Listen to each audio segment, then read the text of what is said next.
أعوذ بالله من الشيطان الرجيم. بسم الله الرحمن الرحيم.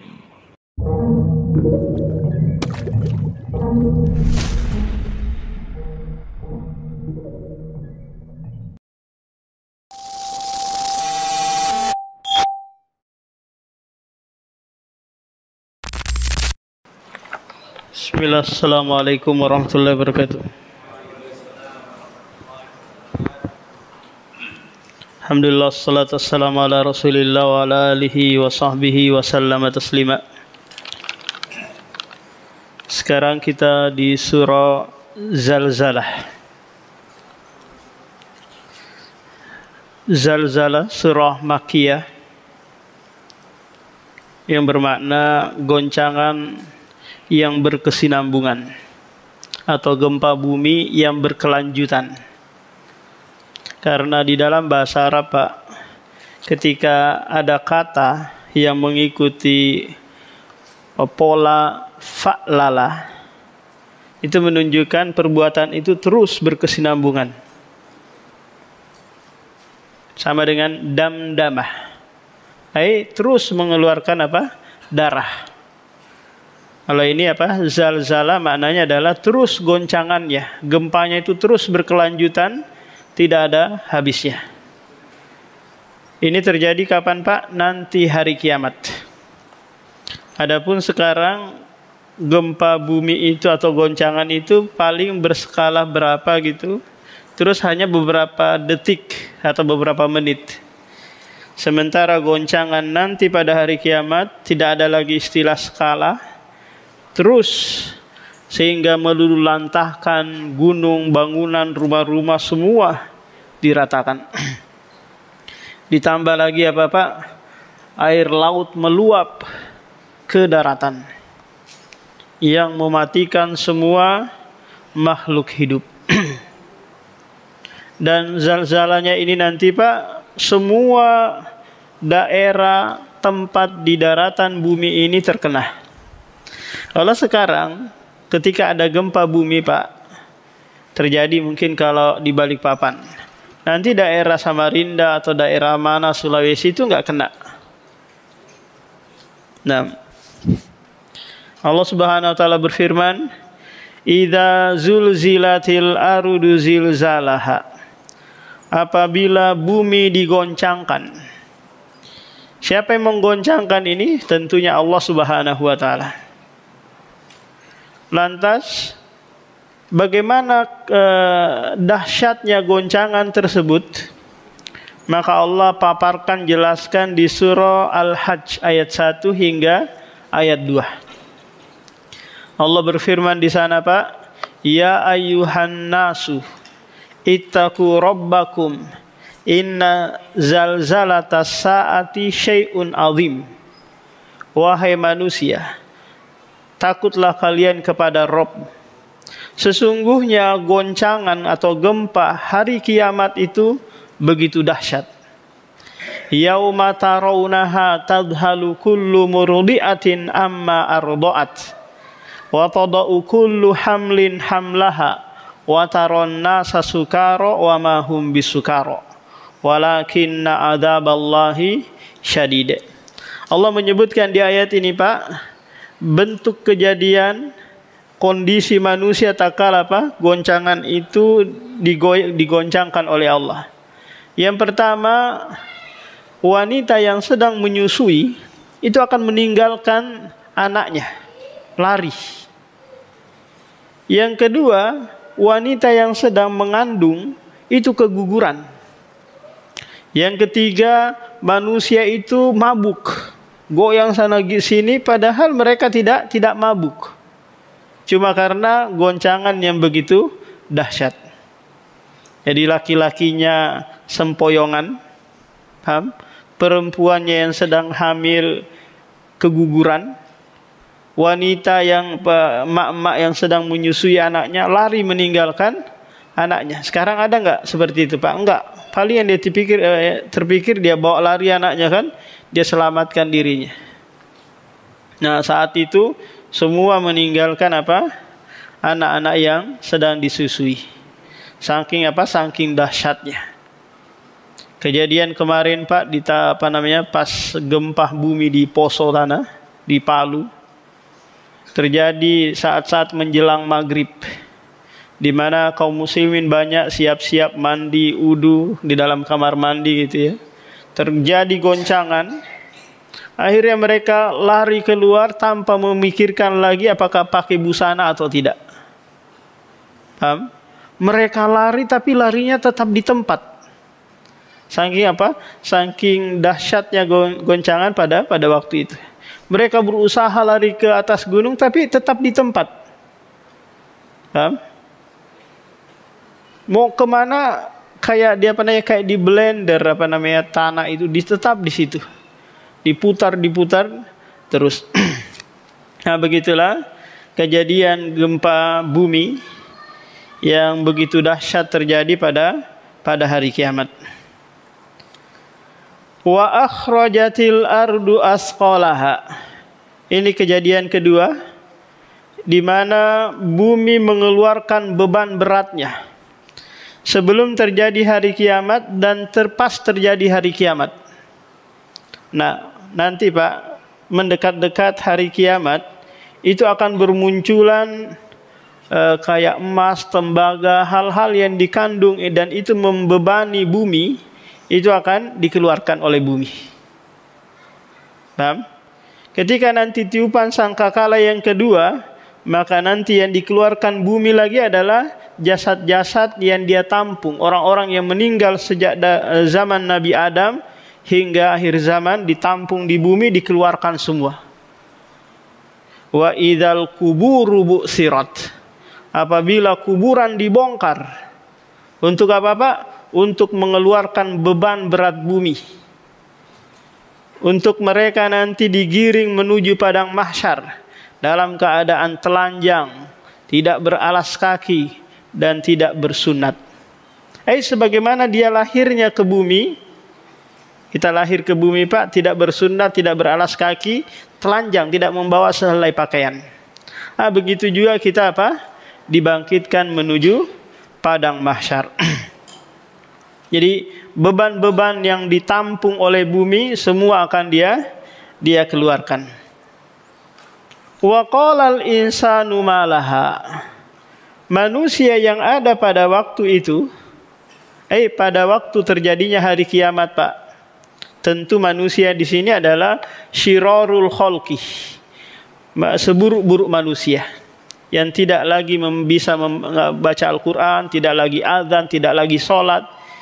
Paham? Semuanya manusia yang paling buruk. Kenapa? Karena orang-orang mukmin sudah diwafatkan oleh Allah sebelum terjadinya hari kiamat dengan dikirim angin untuk mencabut nyawa-nyawa orang yang beriman. Jadi yang tersisa adalah syiraru annas, seburuk-buruk manusia. Nah, manusia-manusia pada waktu itu berkata, "Malah apa ini? Apa terjadi ini?" Mereka kaget dengan kejadian tersebut. Yauma tuhaddisu akhbaraha. Pada hari itu bumi menceritakan kabar atau berita yang dia tampung selama selama manusia ada di atasnya. Maksudnya apa Pak? Allah Subhanahu wa taala menjadikan bumi itu mampu berbicara terus. Nanti dia menjelaskan apa-apa yang dilakukan oleh manusia di atasnya. Yang baikkah, yang burukkah, muslimnya kah, kafirnya kah, semua ditampung oleh bumi. Apa yang mereka lakukan, apa yang mereka ucapkan. Paham Pak? Jadi bumi punya rekaman khusus. Paham? CCTV yang terus berjalan tanpa kita sadari. Sehingga para ulama sering mengucapkan sebuah ungkapan Pak, berbuat dosalah kalian di mana kalian tidak bisa diketahui atau dilihat oleh Allah Subhanahu wa taala. Di mana? Meskipun kita sembunyi di tempat mana gitu ya, tetap juga berpijak di atas bumi. Dan itu disaksikan oleh bumi suatu saat nanti Allah akan bumi ini akan melaporkan kepada Allah Subhanahu wa taala. Jadi Allah Subhanahu wa taala terkadang menjadikan benda-benda yang kita lihat di dunia ini dia benda mati, tapi itu bisa berbicara. Sebagaimana kita ketahui pula Pak, nanti di akhir zaman ketika kaum muslimin perang dengan orang Yahudi, sampai nanti batu-batu yang dimana orang Yahudi berlindung di belakang batu itu ngomong ke orang muslim, "Wahai orang muslim, di belakang saya ada orang Yahudi, bunuh dia." Paham? Kecuali pohon yang mereka persiapkan saat ini, yang mereka tanam di sana sini, itu nanti mereka yang melindungi orang-orang Yahudi. Bi anna rabbaka auhalaha, bahwasanya Rabb-nya lah yang memerintahkan, yang mewahyukan kepada bumi untuk menceritakan apa yang dia saksikan, apa yang dia dengar dari ucapan-ucapan manusia. Yauma idzi yasdurun nasu ashtatan liyurau a'malahum. Maka pada waktu itu manusia keluar dari kuburan mereka Pak dalam keadaan bermacam-macam tingkah lakunya. Bentuknya, paham? Cara berjalannya, kondisi manusia bermacam-macam sesuai dengan apa? Sesuai dengan amalan mereka di dunia. Ada yang mereka dibangkitkan oleh Allah seperti semut kecilnya, seperti kecil, seperti semut kecilnya, dibangkitkan menuju padang mahsyar. Ini mereka adalah orang-orang yang mutakabir, orang yang sombong di dunia.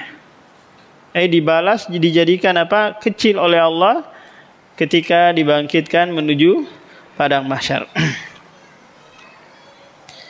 Faman ya'mal misqala dzarratin khairan yarah wa man ya'mal misqala dzarratin syarran yarah.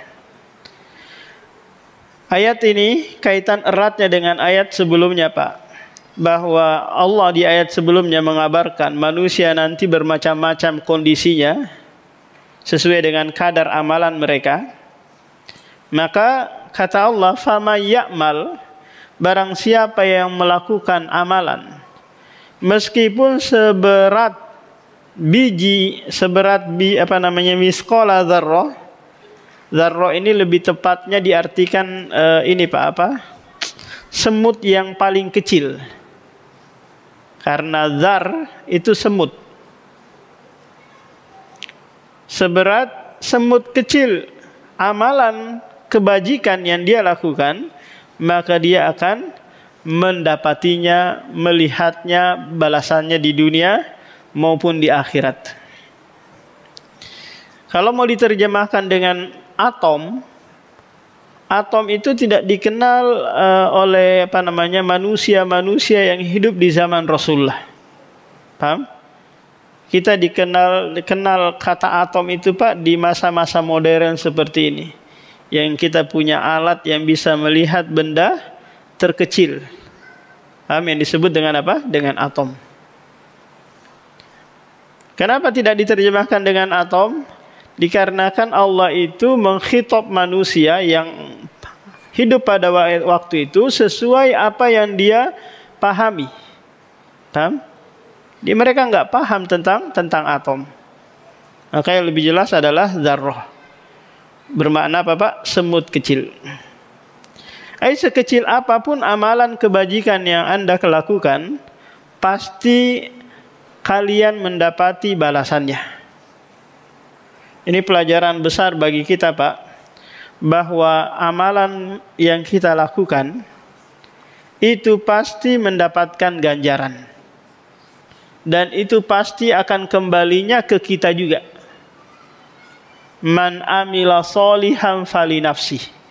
Barang siapa yang melakukan amalan soleh, maka itu untuk dirinya. Bukan untuk Allah, bukan untuk agama, bukan untuk Nabi Muhammad.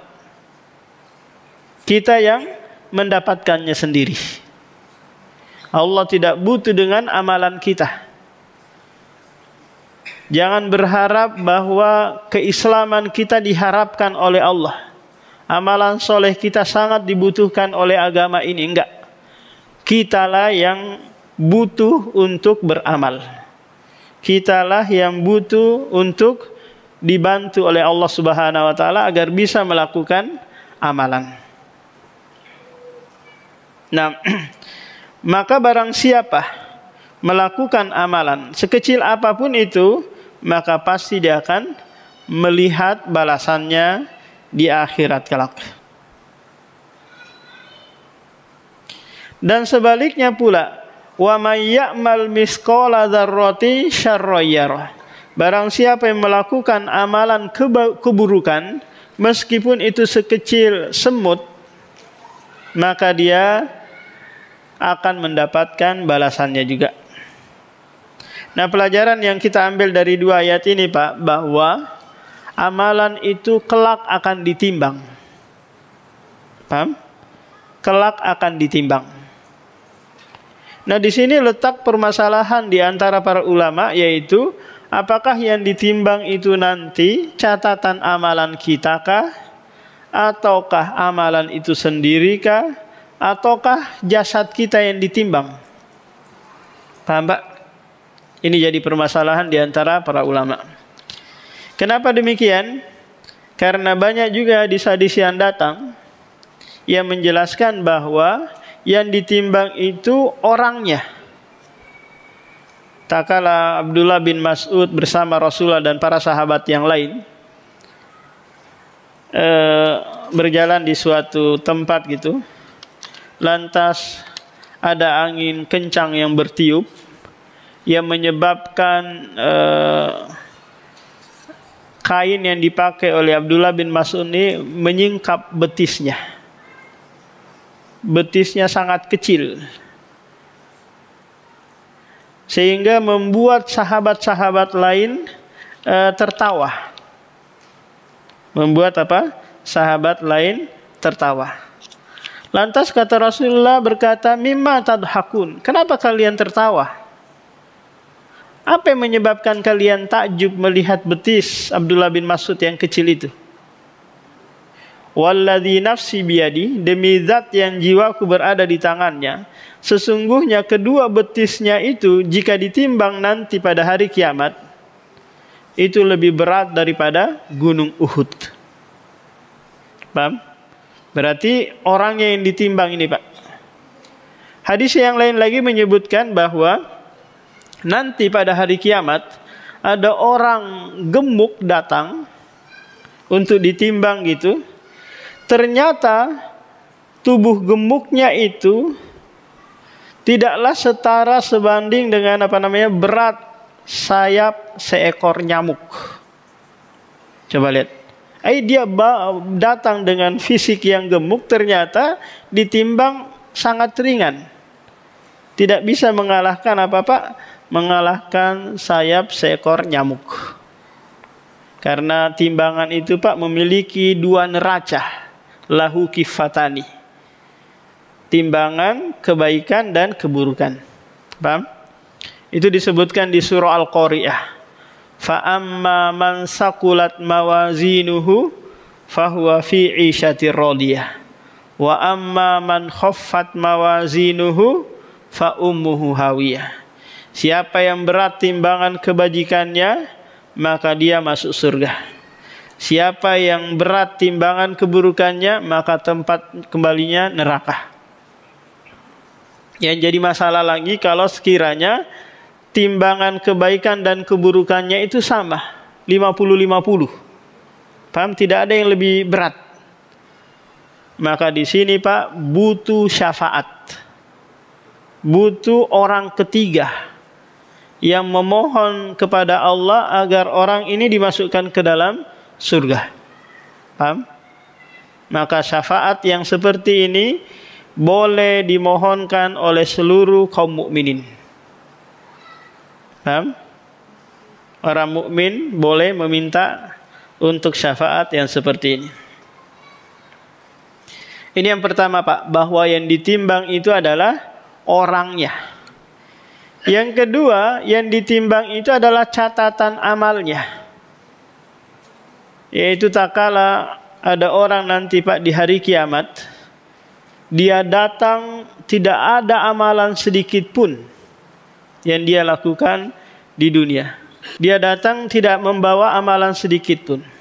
Cuma dia membawa bitokoh. Bitokoh itu seperti kartu yang bertuliskan la ilaha illallah yang pernah dulu dia ucapkan di dunia.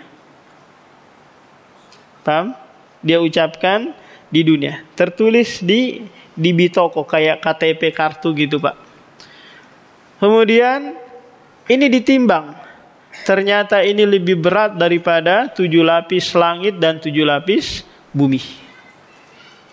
Maka kita dapati bahwa ternyata apa? Amalan juga catatan amalan juga apa? Ditimbang.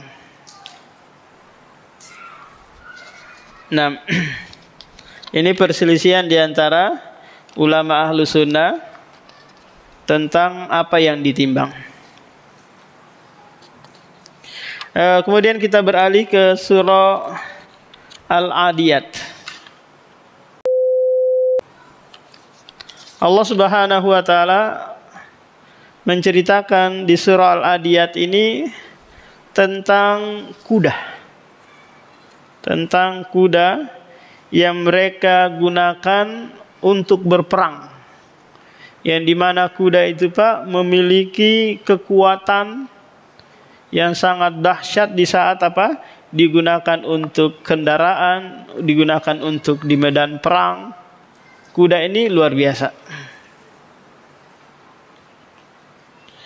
Allah Subhanahu wa taala memberikan perumpamaan kuda di ayat Al-Adiyat ini Pak, untuk mengajak kita berpikir bahwa wahai manusia, coba lihat kuda itu. Dikasih makanan sedikit saja, dia rela menanggung beban, yaitu membawa kalian kemana kalian ingin. Paham? Padahal dikasih sedikit makanan saja Pak, rumput-rumput gitu. Dan dia rela pula mengorbankan dirinya, terjun ke medan tempur, meskipun dia siap dipanah, ditombak oleh musuh. Paham? Dia tidak ada kata mengeluh dalam berbakti kepada tuannya, padahal tuannya hanya memberikan sedikit saja. Hanya memberikan air dan makanan. Wahai manusia, coba berpikir sejenak. Ini ibrah pelajaran dari apa? Dari kuda. Nikmat yang kalian rasakan, itu semua datangnya dari Allah. Nikmat sehat, nikmat makan, nikmat lingkungan, semua nikmat yang kita rasakan Pak, itu datangnya dari Allah. Kenapa kalian tidak seperti kuda? Paham? Yang kuda rela mengorbankan jiwanya untuk berbakti kepada tuannya. Kenapa kalian gak mau taat kepada Allah dan menjauhi larangan-larangannya? Padahal seluruh kenikmatan kalian diberikan oleh Allah Subhanahu wa taala. Kalian adalah Abdullah, hamba Allah. Paham? Tuan kalian adalah Allah. Paham? Yang mengatur kehidupan, yang mengatur alam semesta ini untuk kita nyaman tinggal di dunia. Tapi kenapa kalian bermaksiat? Kenapa kalian membangkang, mendustakan Allah Subhanahu wa taala? Maka Allah Subhanahu wa taala mengajak kita berpikir Pak. Yang itu dia berikan contoh nyata tentang apa? Tentang kuda. Sehingga kuda ini dijadikan apa? Tenaga kuda. Karena dia memiliki apa? Kekuatan. Mesin yang berkekuatan tinggi itu disebut dengan apa? Tenaga kuda. Allah berfirman, wal adiyati dobha, dan demi kuda perang yang berlari kencang sambil terengah-engah. Dia terengah-engah Saking apa? Saking kencangnya lari. Ini keistimewaan kuda. Mampu menahan beban, terus dengan apa? Dengan lari kencang. Beda dengan onta, Pak. Paham? Mampu menampung beban, juga menanggung beban, tapi dia nggak bisa lari seperti larinya kuda. Ada lagi di sana peranakan kuda dengan keledai, namanya bigol. Pernah lihat, Pak, bigol? Bigol itu tampangnya tampang kuda, badannya badan keledai. Ini dia peranakan hasil kawin silang antara apa, Pak? Kuda dengan keledai. Bigol ini haram dimakan. Kenapa haram? Karena di dalam diri bigol itu tercampur antara halal dan haram. Kuda kan halal dimakan, Pak. Sementara keledai jinak itu haram dimakan. Nah, ternyata pada diri bigol ini lebih banyak unsur keledai jinaknya. Paham? Karena istilahnya hanya 90% keledai ada pada diri bigol. Yang ada pada diri bigol dari kuda hanya apa? Hanya wajahnya saja, kepalanya. Jadi makanya dia apa? Diharamkan. Paham, Pak? Ada yang pernah lihat, Pak, bigol? Bukan ini, bukan apa namanya? Kuda kecil itu apa namanya? Kuda poni, bukan kuda poni. Ini apa? Bigol.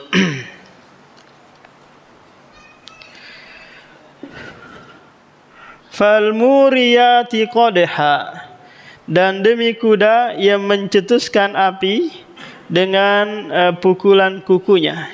Jadi hentakan kakinya itu, Pak, ketika mengenai batu itu akan memercikkan api. Paham? Saking kencangnya apa? Akhirnya apa? Memercikkan api. Falmugirati subha, dan demi kuda yang menyerbu musuh di waktu pagi. Ini kalau apa? Kalau tuannya ingin menyerang di waktu pagi, maka kuda pun siap. Malam, siang, pagi dia apa? Siap siaga. Paham? Tidak ada kata lelah. Fawasatona bihi fa'asarona bihi naqa'a. Kemudian menerbangkan, dia larinya kencang, Pak. Kemudian larinya di gurun pasir. Itu nanti menyebabkan apa? Menerbangkan debu-debu. Dan ini apa yang digunakan oleh siasat yang digunakan oleh Khalid bin Walid untuk mengelabui musuh-musuh. Mereka buat kuda itu mengeluarkan debu-debu sehingga mereka menyangka bahwa pasukan muslimin banyak jumlahnya dan bertambah terus.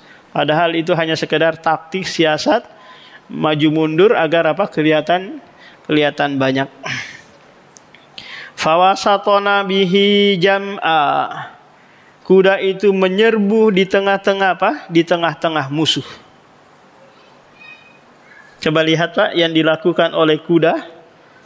Dia masuk ke medan perang. Itu karena apa? Karena taat sama tuannya.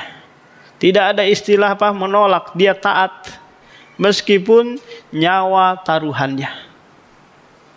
Padahal yang diberikan kepada kuda hanya air dan makanan. Ada nggak gajinya kira-kira? Ada gaji onta, Pak. Itu pun diambil sama tuannya. Karena nanti ketika kaum muslimin menang, pasukan berkuda ini itu akan mendapatkan 2 bagian. Untuk dirinya dan untuk kudanya. Paham? Beda dengan pasukan yang berjalan kaki, hanya dapat 1 bagian saja. Nah, itu pun diambil sama tuannya, bukan dikasih ini kuda uang jajanmu. Enggak. Paham?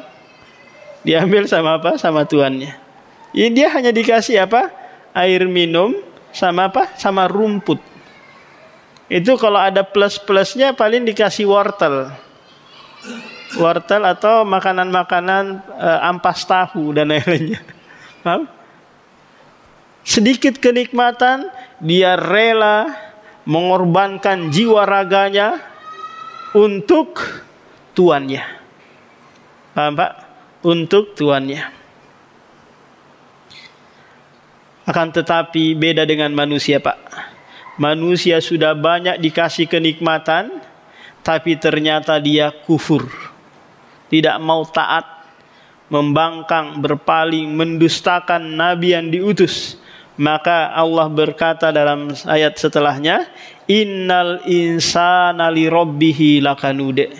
Sesungguhnya manusia itu benar-benar ingkar kepada Robnya. Tidak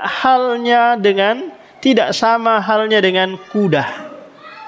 Manusia membangkang. Ingat Pak bahwa kata ma'il al-insan di dalam surah-surah Makkiyah itu mengarah kepada al-musyrikun, orang-orang musyrik. Yang mereka kufur kepada Robnya. Wa innahu ala dzalika lasyahidun.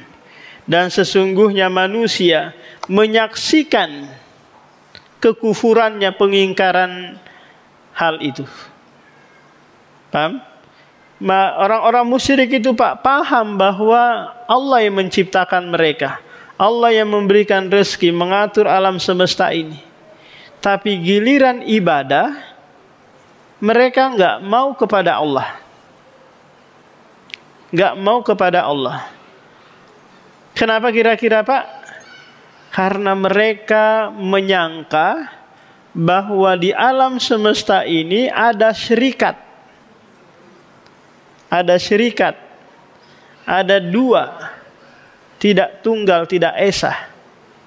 Paham? Dalam pengaturan. Maka mereka apa? Jadikan patung-patung itu sebagai syirikat Allah dalam hal ubudiyah, penghambaan diri.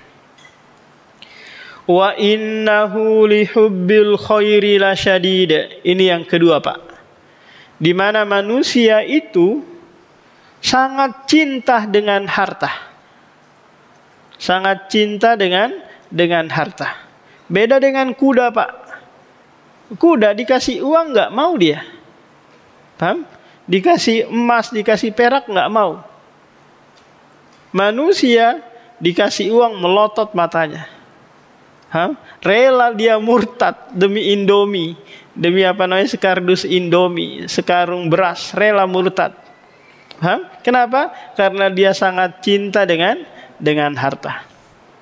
Di dalam bahasa Arab itu Pak, harta itu disebut dengan malun. Makanya ada baitul mal hidayatullah.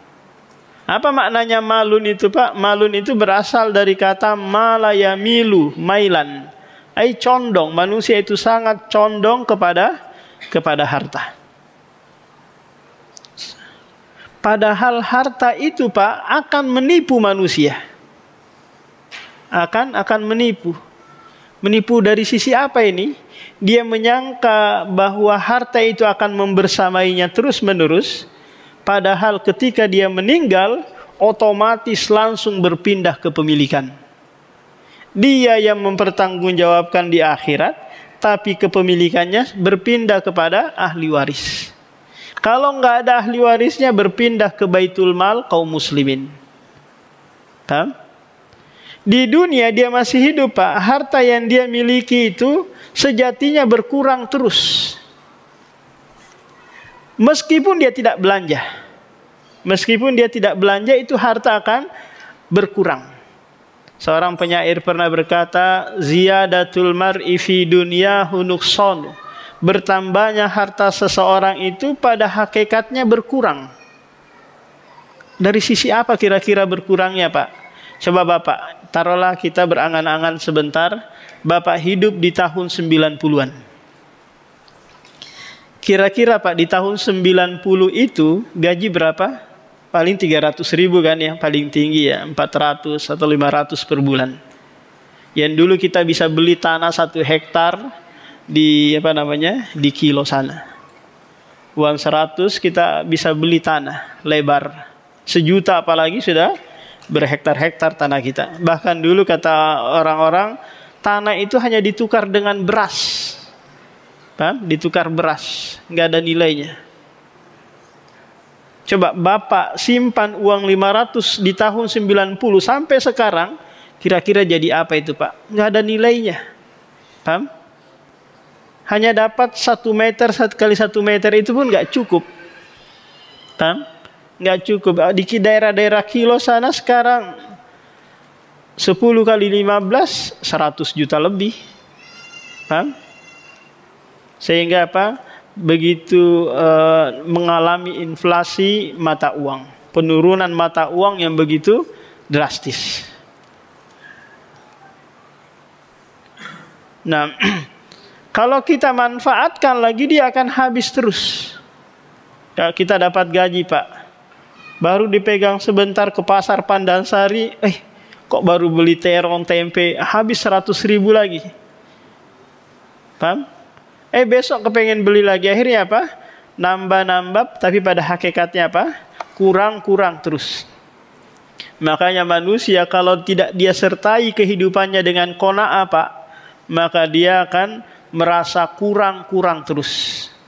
Dan tidak ada yang bisa menutupi kepuasan manusia itu kecuali apabila tanah dimasukkan ke dalam mulutnya, yaitu kematian. Jika dia memiliki gunung Uhud berupa emas gitu, maka dia minta lagi gunung yang kedua dan seterusnya. Tidak ada yang bisa menutup kepuasan kita kecuali qanaah atau kematian. Afala ya'lamu idza bu'sira ma fil kubur. Tidakkah dia mengetahui apabila dia dibangkitkan dari dalam kubur, atau dibangkitkan apa yang ada di dalam kubur? Maksudnya apa ini? Manusia itu pasti akan meninggal dunia.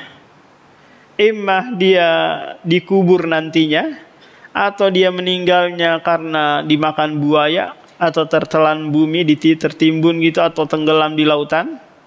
Yang jelasnya semua manusia akan beralih ke alam barzah, alam persinggahan, sebelum menuju alam akhirat. Wa hussila ma fis sudur, dan ditampakkan, dikeluarkan apa yang ada di dalam dada. Apa yang kita rahasiakan, sembunyikan di dalam dada kita, di dalam hati kita, semuanya akan ditampakkan oleh Allah. Yauma tublas sarair, hari di mana ditampakkan seluruh rahasia-rahasia. Inna rabbahum bihim yauma idzil khabir. Sesungguhnya Rabbmu la khabirum bihim yauma idzin, benar-benar mengetahui keadaan mereka pada waktu itu. Jadi khabir ini Pak, di atasnya alim. Kalau alim itu mengetahui secara umum, nggak terlalu terperinci gitu.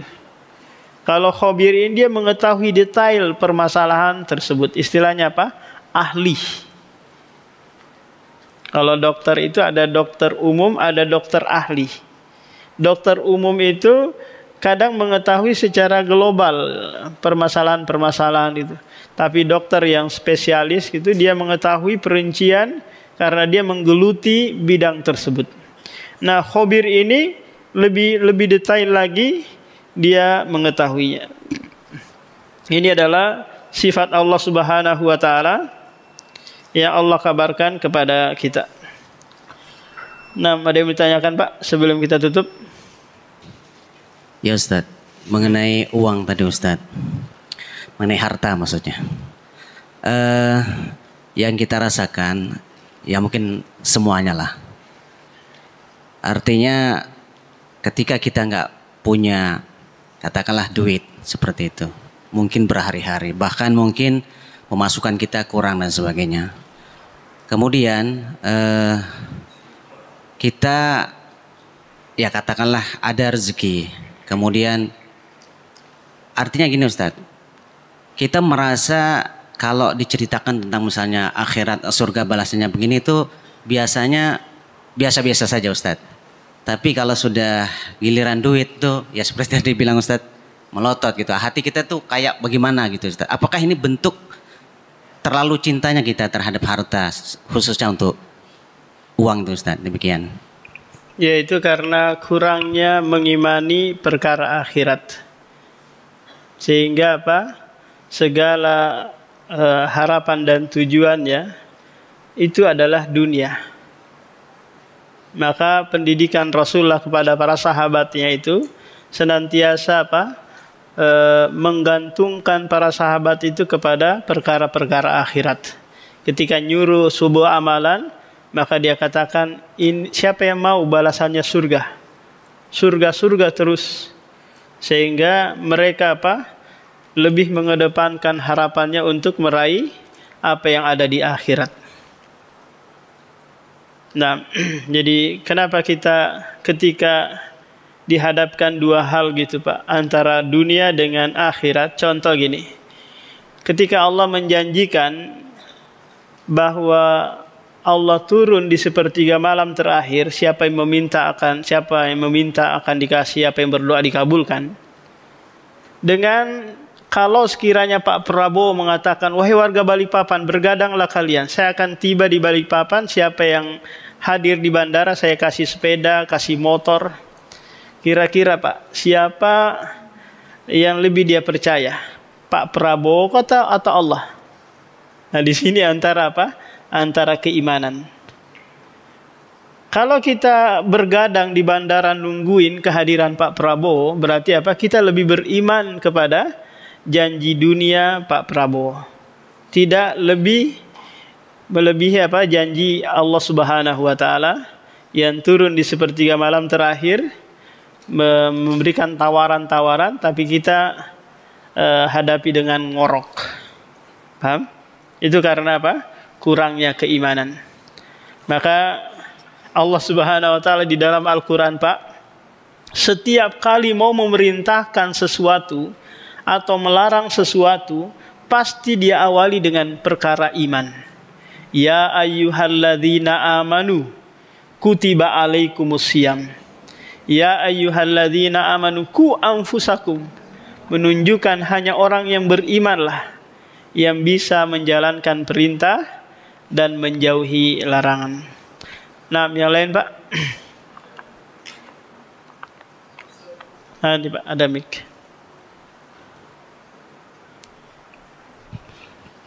Assalamualaikum warahmatullahi wabarakatuh.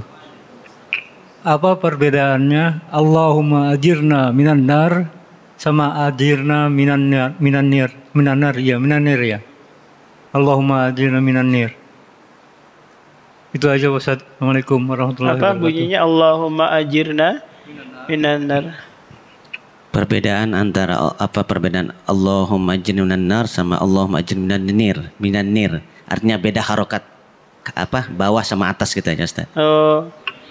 Kalau ajirna an-naro berarti ini objeknya. Kalau minan nari ini objeknya itu terhalangi oleh huruf jer. Paham Pak? Antara an-naro dengan minan nari itu ada penghalangnya. Kalau minan nari tadi ada huruf jernya menyebabkan dia kasroh. Kalau an-nar fiilnya ketemu langsung dengan maf'ul binya atau objeknya. Nah, itu dari sisi ini saja Pak, dari sisi bahasa Arabnya. Nah, kalau dari sisi ilmu balagonya ada lagi, tapi itu butuh perincian. Ini dari sisi bahasa Arabnya.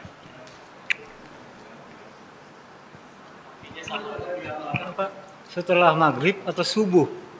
Itu apa maksudnya Pak? Itu Bisa diucapkan setelah setiap kali sholat wajib, Pak. Iya. Apakah di dalam sholat ataukah di luar sholat? Kalau di dalam sholat bisa sebelum salam atau di saat sujud diucapkan itu. Paham? Nah, lebih bagusnya lagi di saat sujud tadi, Pak. Di saat sujud, karena itu adalah posisi yang terdekat kita dengan Allah. Iya. Demikian subhanakallahumma wa bihamdika asyhadu an la ilaha illa anta astaghfiruka wa atubu ilaik.